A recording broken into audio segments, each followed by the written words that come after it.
Olá pessoal, agora sim é a nossa última aula, né?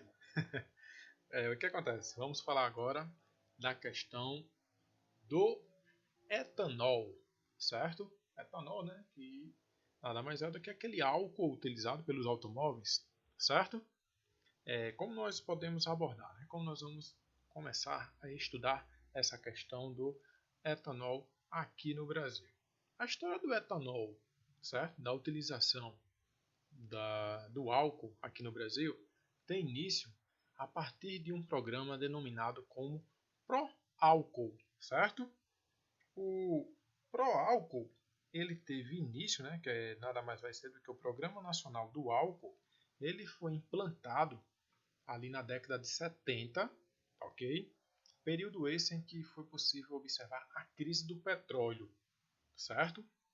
Depois em história vocês talvez abordem, estudem essa questão aí, que a crise do petróleo que ocorreu ali na década de 70, beleza? Então, o governo brasileiro sentiu o golpe por ter essa dependência muito grande do petróleo, e o que o governo incentivou? Vamos incentivar a utilização do etanol, ou seja, do álcool nos veículos, do álcool nos meios de transporte, para diminuir assim a dependência, certo? Da gasolina, para diminuir assim a dependência do petróleo.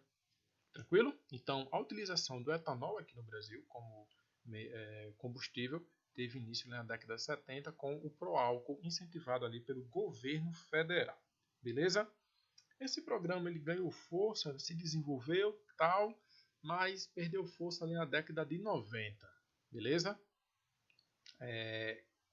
Agora no início do século XX, né? Começaram-se a se produzir, né, a indústria automobilística,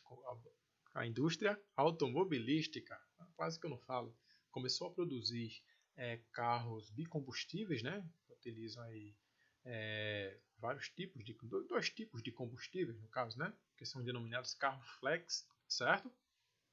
E esses carros que vão funcionar tanto com a gasolina como com o álcool, deu uma sobrevida ao álcool brasileiro, tá certo?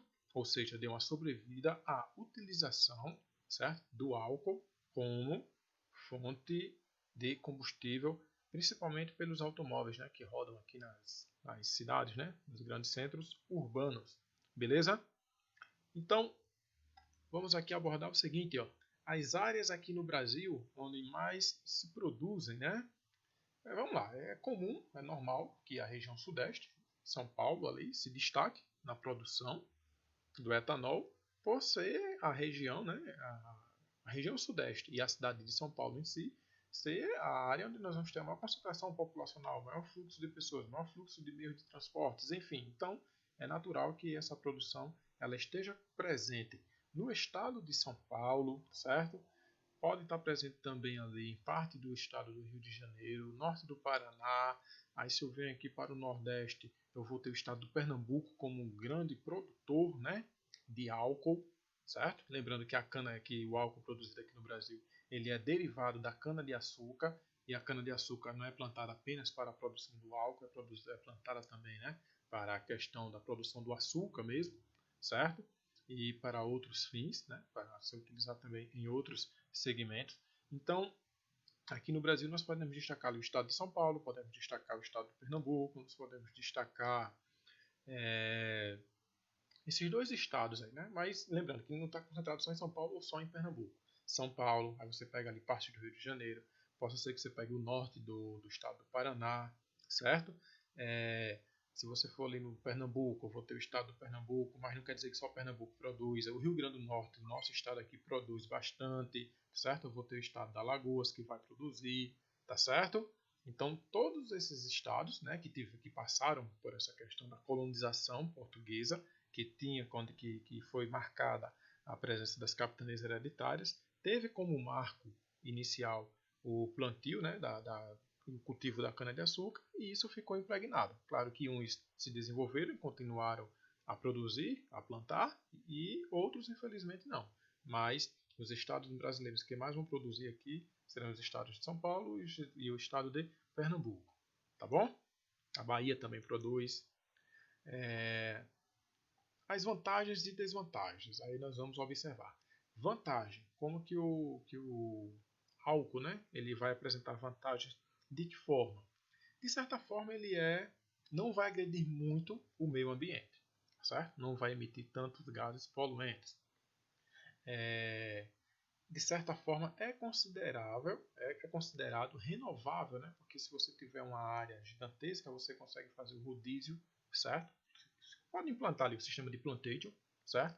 E você vai conseguir fazer com que você não destrua áreas maiores para que você possa plantar, tá bom? Então, de certa forma, é considerado uma fonte de combustível relativamente renovável, por mais que agrida o meio ambiente, mas é considerada renovável. É, Outra vantagem que nós podemos colocar aqui é o seu preço.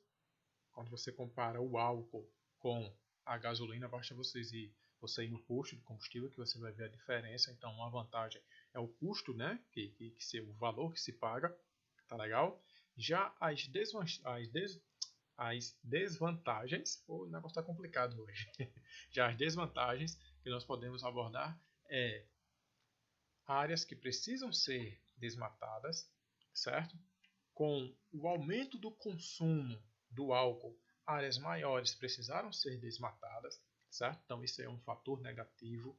Um outro ponto negativo que nós podemos colocar com relação ao plantio é a erosão do solo, tá certo? A erosão do solo, os produtos que são utilizados, né, para o plantio e para a colheita, fertilizantes, pesticidas, certo? Todos esses produtos aí também vão trazer desvantagens, vão provocar uma desvantagem no processo em que eu tenho o plantio e o cultivo da cana-de-açúcar, tá certo? Então, esses são os prós e os contras da utilização do etanol como fonte de combustível aqui no Brasil. Lembrando que o Brasil utiliza a cana-de-açúcar, né, para se produzir o etanol. Lá nos Estados Unidos se utiliza o milho para produzir o etanol. Lá na Inglaterra, salvo me engano, os camaradas vão utilizar a beterraba para a produção, tá certo? Enfim, cada país vai se adaptando com o que tem para a produção do etanol. Beleza? No mais, valeu, obrigado pela atenção e fica com Deus. Tchau, tchau.